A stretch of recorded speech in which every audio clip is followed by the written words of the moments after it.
Sindh assembly शहीद जुल्फकार अली भुट्टो के क़ौमी जमहूरी हीरो करार ॾियण वारो ठहराव अक्सरियत राय सां मंज़ूर करे वरितो। वॾे वज़ीर सैयद मुराद अली शाह ठहराव पेश कंदे चयो त सुप्रीम कोर्ट पाण तस्लीम कयो आहे त शहीद भुट्टो केस में ग़लती थी। फ़ैसिले सां असांजा दिल ख़ुशि थिया पर अखियूं आलियूं थियो। जेको ज़ुल्म थियो उन खे ख़त्म करण लाइ आइन में तरमीम करणी पवंदी। ॿियनि मेंबर्स पारां बि शहीद भुट्टो खे भेटा पेश। ऐवान अक्सरियत राय सां ठहराव जी मंज़ूरी ॾेई छॾी। वफ़ाक़ी हुकूमत खां शहीद भुट्टो खे क़ौमी जमहूरी हीरो करार ॾियण जो मुतालबो। वॾे वज़ीर सैयद मुराद अली शाह, शर्जील इनाम मेमून ऐं ॿियनि पार्टी अॻवाननि सां गॾु गढ़ी ख़ुदाबख़्श में शहीदनि जी मज़ार ते हाज़िरी भरी। मुराद अली शाह चयो त सुप्रीम कोर्ट जी राय सां साबित थियो त शहीद भुट्टो खे ॾिनल फाही वारी सज़ा गैर क़ानूनी हुई। हाणे फ़ैसिले खे कलअदम करार ॾेई शहीद भुट्टो जे वारसनि ऐं क़ौम सां इंसाफ़ कयो वञे।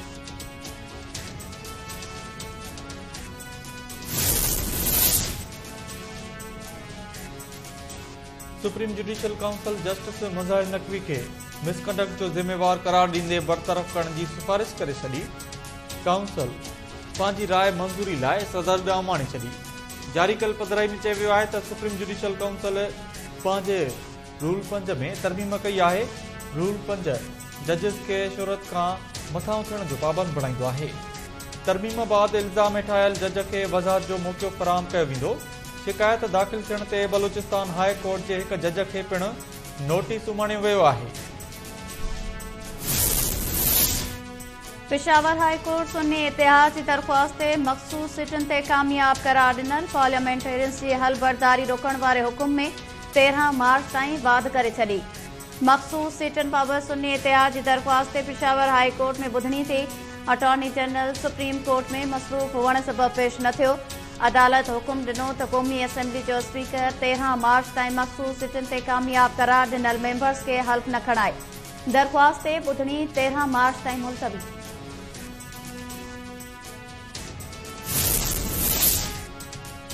वज़ीर आज़म शहबाज शरीफ तरफ़ां इत्तेहादनि जे मान में अजाणो। पीपल्स पार्टी MQM, DAP, काफ लीग ऐं ॿियनि इत्तेहादनि जी आमद। वज़ीर आज़म हाउस पहुचण ते अॻूणो सदर आसिफ अली ज़रदारी ऐं PP चेयरमैन बिलावल भुट्टो ज़रदारी जी वज़ीर आज़म शहबाज शरीफ आजा कई।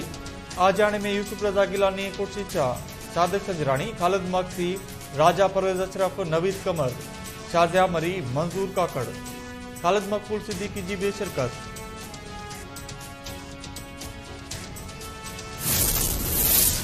इस्लामाबाद जी एहतसाब अदालत हसन ऐं हुसैन नवाज़ जा गिरफ़्तारी वारंट्स मुअत्तल करे छॾिया। ॾेह वापसी ते गिरफ़्तार ॿिन्ही ॼणनि खे गिरफ़्तार न करण जो हुकुम। अदालत 7 साल अॻु एवनफील्ड ऐं फ्लैगशिप रेफरेंस में ॿिन्ही जा गिरफ़्तारी वारंट जारी कया हुआ। हसन ऐं हुसैन नवाज़ वारंट मुअत्तल करण जी इस्तदा कई हुई।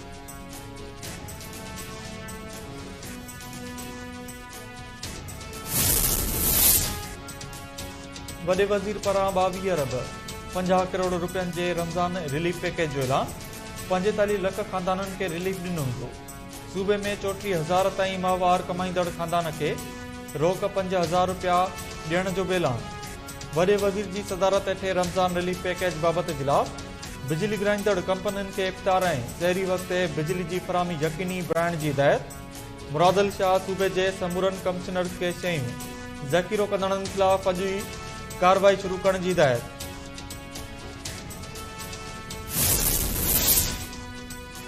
वज़ीर आज़म इदारनि जी निजकारी वारो अमल तेज़ करण जी हिदायत करे छॾी। लाॻापियल खातनि खे निजकारी लाइ समूरियूं घुर्जूं पूरियूं करण जी हिदायत। बिजली विरहाईंदड़ कंपनियूं सूबनि हवाले करण वारी तजवीज़ ते कमेटी क़ाइम।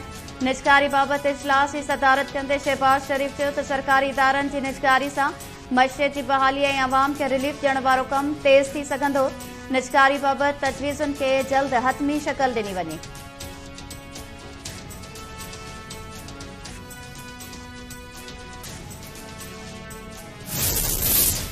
सिंध में अमन अमान जी सूरत हाल ख़राब आहे। IG सिंध खे तलब कयो आहे। हर ज़िले जे SSP खां बि पुछाणो कयो वञे। सिंध हाई कोर्ट जे चीफ जस्टिस अकील अहमद अब्बासी जो सखर में ॻाल्हियूं। चीफ जस्टिस पारां सखर ऐं शिकारपुर जो दौरो। चीफ जस्टिस सखर में नई बेंच ऐं शिकारपुर में लाइब्रेरी जो इफ्तिताह कयो।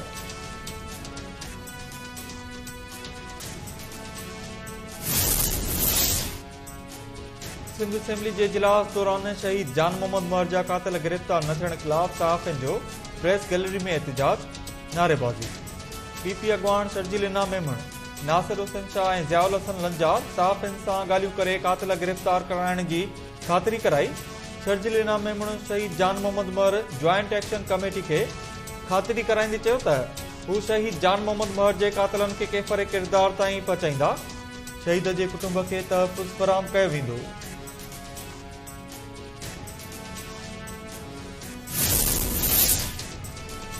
केपी जे मुख़्तलिफ़ इलाइक़नि में सिक्योरिटी फोर्सेस जे ऑपरेशन में 2 दहशतगर्द मारिजी विया। ISPR मूजिब खैबर ज़िले में इंटेलिजेंस की बुनियाद ते ऑपरेशन दौरान दहशतगर्दनि जो अहम मेंबर शमरोज़ उर्फ शेनाई मारिजी वियो। डेरा इस्माइल खान में भी ऑपरेशन दौरान दहशतगर्द खे मारियो वियो। दहशतगर्द सिक्योरिटी फोर्सेस ऐं शहरनि खिलाफ़ कार्रवाई में मुलविस हुआ। मारिजी वियल दहशतगर्दनि वटां हथियार, बारूदी मवाद पिणु हथ कयो वियो। इलाइक़े वासियुनि कार्रवाई जी वाखाण कई ऐं भरपूर सहकार की ख़ातिरी कराई। सिंध हुकूमत जा हुकुम नज़रअंदाज, सरकार पारां अटे खीर ऐं ॿिनि आम वापे वारनि शयुनि जे मुक़ररु कयल अघनि ते अमल न थियो। वापारियुनि ऐं दुकानदारनि अटे ऐं खीर समेत आम वापे वारनि शयुनि, भाॼियुनि ऐं फ्रूट जा अघ मुक़ररु करे छॾिया। ग़रीब ऐं पुरियल तबिको सख़्तु परेशान। ऐं फेसबुक ऐं इंस्टाग्राम जे कुछ घड़ियुनि लाइ बंदिश सां मार्क ज़ुकरबर्ग जी कंपनी मेटा खे $3 अरब जो नुक़सान। भारतीय टीवी जी रिपोर्ट मूजिब फेसबुक ऐं इंस्टाग्राम जी कुछ घड़ियुनि जी बंदिश सबबि मार्क ज़ुकरबर्ग जी दौलत में हिकु ॾींहुं दौरान 2.79 अरब जी घटिताई थी ऐं ब्लूमबर्ग इंडेक्स में संदसि $176 अरब ॿुॾी विया। $3 अरब जे नुक़सान बावजूदि मेटा जो सरबराह मार्क ज़ुकरबर्ग दुनिया जे अमीर तरीन माण्हुनि जी फ़हरिस्त में 4थे नंबर ते मौजूदु आहे।